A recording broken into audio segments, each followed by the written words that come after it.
ওহে আমার ইমানদার বান্দারা, শোনো শোনো, খবরদার কখনো কোনো মুমিন বান্দারে ঠাট্টা করো না, অবজ্ঞা করো না, ঠাট্টা করো না। তার মনে কষ্ট হয় এমন কোনো কথা তারে বলো না। নেভার স্কপ অফ এনিবডি, কাউকে নিয়ে ঠাট্টা করবেন না। তার দেহ নিয়ে, তার আকৃতি নিয়ে, তার বংশ নিয়ে। এক লোকের বাবা ছিল চোর, কিন্তু তার ছেলে অনেক ভালো। আপনি কি তারা বলতে পারবেন তুই চোরের ঘরের চোর? বলতে পারবেন? চুরি করছে বাবা, ওর কি দোষ? কথা বলেন। এগুলো কবিরা গুনাহ। আওয়াজ করে বলেন তো কি গুনাহ? কবিরা গুনাহ। কারো আকৃতি নিয়ে, আমার ফরিদপুরের কলিজার টুকরা যুবক ভাইরা, কারো আকৃতি নিয়ে কখনো অবজ্ঞা করবে না, তুচ্ছ জ্ঞান করবে না। এটা কবিরা গুনাহ, এটা আল্লাহ খুব অপছন্দ করেন। এর কারণ আকৃতিটা আমাদের হাতে নাই। আমাদের কারো নাক লম্বা, কারো খাটো, আমরা কেউ কালো, কেউ সাদা, আমরা কেউ স্মার্ট, কেউ অন্যরকম। তো এই যে আমাদের এক এক ধরনের আকৃতি, এটা কি আমি বানাইছি? আপনি বানাইছেন? দিছে কে? এই জন্য কারো দেহের গঠন নিয়ে যদি আপনি অবজ্ঞা করেন, এটা প্রক্ষান্তরে আপনি স্রষ্টাকে নিয়ে অবজ্ঞা করলেন। কারো দেহের আকৃতি নিয়ে যদি আপনি তুচ্ছ করেন, তাকে তুচ্ছ করেননি, আমার রবকে আপনি তুচ্ছ করেছেন। চিল্লায় বলেন ঠিক কিনা? খবরদার, তুই কালু, তুই লম্বু, তুই মোটু, তুই কানা, তুই রোহিঙ্গা, আছে না নাই? ইদানিং এটা খুব চলে। এই রোহিঙ্গা নামটা আছে না? ফরিদপুরে এগুলো ঢুকে নাই না? আমাদের ওইদিকে দেখি কি অবস্থা, কারোর সাথে কেউ লাগলে তুই রোহিঙ্গা। কি আশ্চর্য, এই গালি কবে আসলো? হ্যাঁ, অনেক ধরনের গালি। ঢাকায় আর একটা চলে ফইন নির্বুত, কি বলে? এই এগুলো আগে শুনি নাই আমরা, রিসেন্ট এগুলো বলা শুরু করছে। ফইন নির্বুত, রোহিঙ্গা না। এগুলো বলে আপনি কাউকে অবজ্ঞা করতে পারবেন? পারবেন না। খবরদার, এটা কবিরা গুনাহ, এটা ছোট গুনাহ মনে করবেন না। কারণ আকৃতি নিয়ে তুচ্ছ করা যায় না, কারণ আকৃতি দান করেছে কে?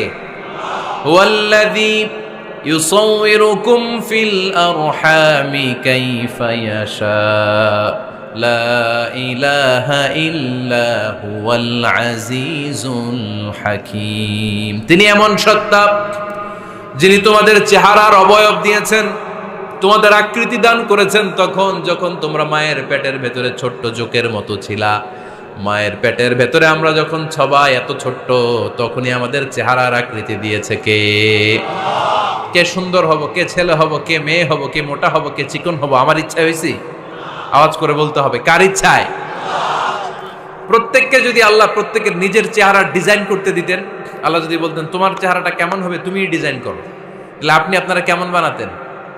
হ্যাঁ বলেন, ফরিদপুরের ভাইরা বলেন, সুন্দর করে বানাতেন তাই না? সবচাইতে স্মার্ট, সবচেয়ে সুন্দর করে আমি আমার চেহারাটা বানাতাম যদি আমাকে ডিজাইন করার সুযোগ দেওয়া হতো। কিন্তু এই সুযোগ তো আল্লাহ দেন নাই। ডিজাইন স্বয়ং করে দিয়েছেন কে? কোন নারীকে যদি আল্লাহ বলতে, এই নারীরা তোমাদের চেহারা কার কেমন লাগবে তোমরা বানাও, প্রত্যেক নারী কি করতো? বিশ্ব সুন্দরী করে নিজেকে বানাতো। খুদ ধরার মতো কোনো জায়গা সে নিজের জন্য রাখতো না, ঠিক কিনা? কিন্তু এটা আল্লাহ দেন নাই। এই আকৃতিটা আমাদেরকে সরাসরি দান করেছেন কে?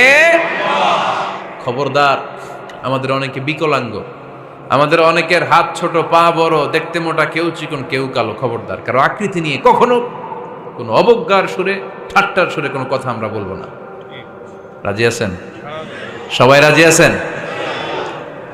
আল্লাহ রাসূল সাল্লাল্লাহু আলাইহি ওয়াসাল্লামের এক সাহাবী ছিল, নাম ইবনে মাসউদ রাদিয়াল্লাহু তাআলা আনহু। উনার পায়ের নলা ছিল খুব চিকন, অস্বাভাবিক চিকন, স্বাভাবিক না।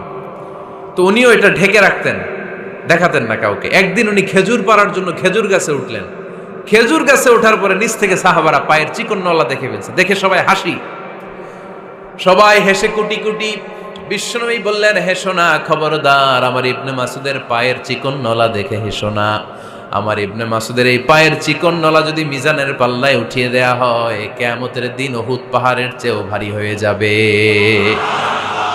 খবরদার, আমার ইবনে মাসুদকে আমার আল্লাহ অনেক পছন্দ করে, তার পা চিকন দেখে তাকে তুচ্ছ করো না। আল্লাহর হাবিব সাল্লাল্লাহু আলাইহি ইসলামের 11 জন স্ত্রীর মধ্য থেকে একজন স্ত্রী ছিলেন একজন স্থূল আকৃতির, অবিসিটি ছিল, একটু মোটা। ওনার নাম ছিল সাফিয়া রাদিয়াল্লাহু তাআলা আনহা। আম্মা জান আয়েশার সাথে একবার সাফিয়ার ঝগড়া। নবীদের বউদের মাঝে মাঝে ঝগড়া হতো। তো তবে সেটা হতো মধুর ঝগড়া। সুবহানাল্লাহ পড়েন। আম্মা জান আয়েশা রাদিয়াল্লাহু তাআলা আনহার বাসায় একদিন বিশ্বনবী বসা ছিলেন, আরেকজন স্ত্রী, বিশ্বনবীর আরেকজন স্ত্রী রান্না করে কিছু খাবার আম্মা জান আয়েশার ঘরে পাঠিয়েছেন।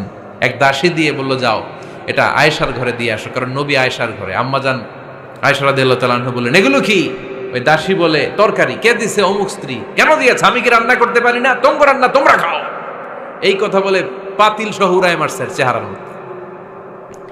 এর কারণ ওনারা মানুষ ছিলেন, মানবীয় ব্যাপারগুলো ওনাদের মধ্যেও কাজ করত। আবার এক স্ত্রী ঝোল দিয়ে রান্না করে কিছু খাবার নিয়ে এসে